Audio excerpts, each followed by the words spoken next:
Jokowi dan Sri Mulyani jangan setengah-setengah dong. Jangan berikan PHP, harapan palsu. Jangan, kalau sudah berjalan, sudah beriak begini, sikat terus. Jangan takut. Rakyat di belakang. Rakyat di belakang dan kita siap. Antum siap nggak, Joy? Ya. Berjihad untuk membela kebenaran ini. Iya. Lah siap. Lalu siapa yang takut? Semuanya rakyat sudah menunggu. Pak Jokowi tidak boleh ingah-ingih ini. Pak Jokowi mohon maaf, harus tegas ini. Sudahlah, sapu saja. Ya. Sapu saja. Dan tolong ditegur. Bagaimanapun juga sampai sekarang ini presiden. Jadi kalau ada wakil presiden, mantan wakil presiden atau presiden yang tidak jelas, ngomong saja. Kalau sampean ewoh pekewoh untuk mengatakan kepada mereka, ngundang saya biar saya sama Bebian yang negur mereka. Nggak usah bayar. Saya ikhlas untuk bangsa dan negara ini. Ikhlas lillahi ta'ala, bukan hanya lillahi ta'ala. Tapi misalnya kalau uang-uang orang yang di luar nih, saat ini masukkan kan lebih baik. Lebih bagus masukkan semuanya, maka jangan berhenti. Masukkan semuanya, sudahlah.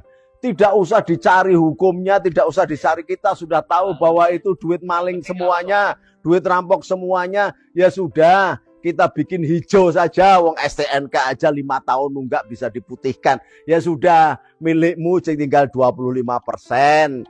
25% kalau 100 triliun kan sudah 25 triliun. Yang lain kembalikan kepada rakyat. Tidak usah dihukum, tetapi kamu jangan ulangi lagi. Kalau diulangi lagi, baru. Gitu loh, Beb.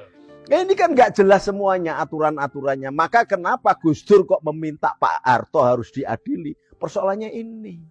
Kalau Pak Harto diadili dan dinyatakan oleh pengadilan bersalah, maka duit yang ribuan triliun yang ada di luar negeri itu bisa ditarik. Tetapi Gus Dur kalah dengan mafia pendukungnya Pak Harto di belakang. Gus Dur yang diturunkan. Ini kan kasusnya sama.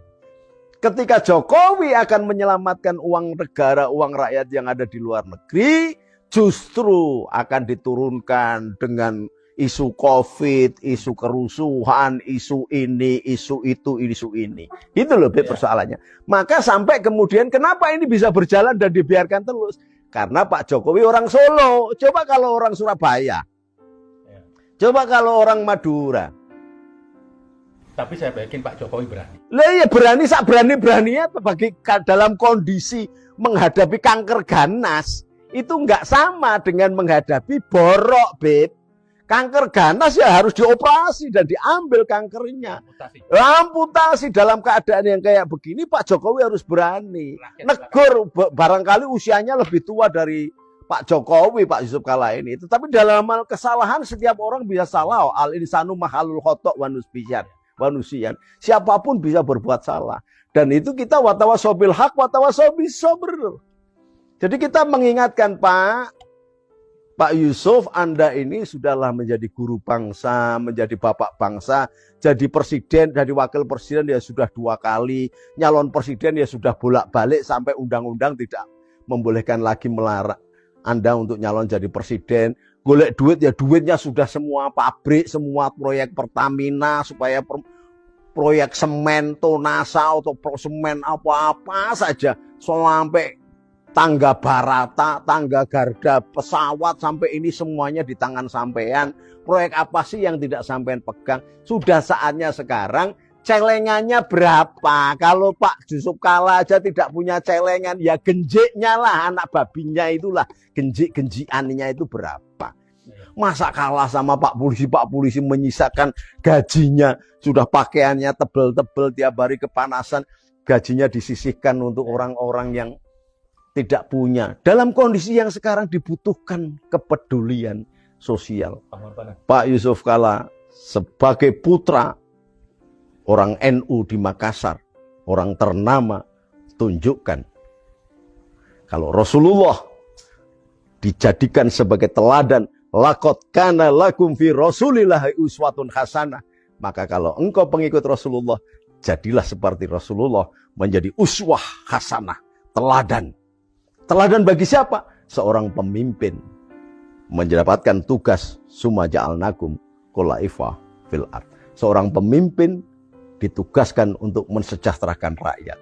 rakyatmu, bukan rakyat Palestina, nggih Pak Yusuf Kalla, saudara sampean sendiri.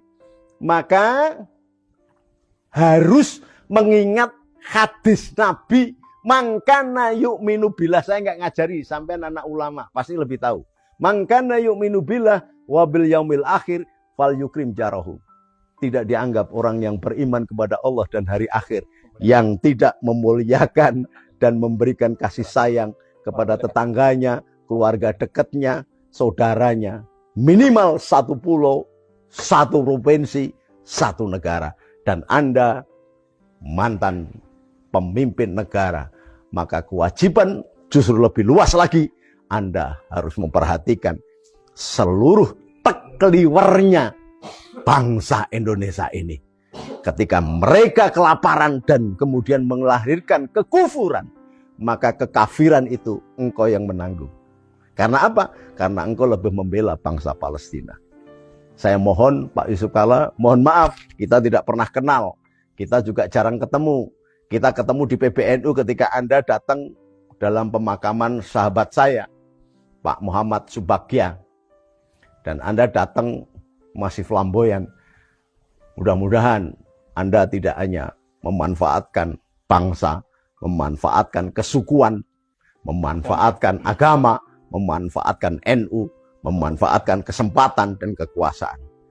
Kembalikan sebagian harta yang engkau terima dari rente ekonomi, rente kekuasaan kepada rakyatmu. Kalau ini engkau lakukan, engkau insya Allah sudah menjadi uswah hasanah.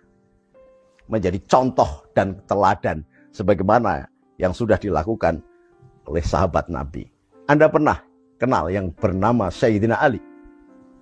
Sayyidina Ali ketika lebaran, dia makan gandum yang sudah membusuk dan baunya kecut. Sementara di ujung jalan, Sayyidina Ali membagikan gandum dan daging sapi kepada orang-orang miskin.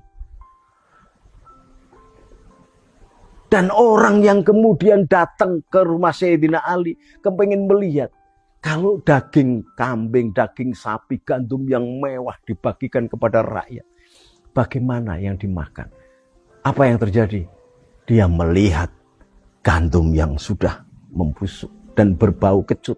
Maka orang ini sambil menangis datang ke rumah Rasulullah. Ya Rasulullah, datanglah ke menantumu. Ya Rasulullah, datanglah ke putrimu.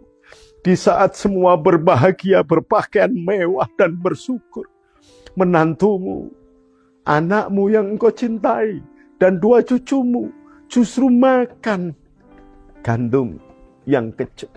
Sementara gandum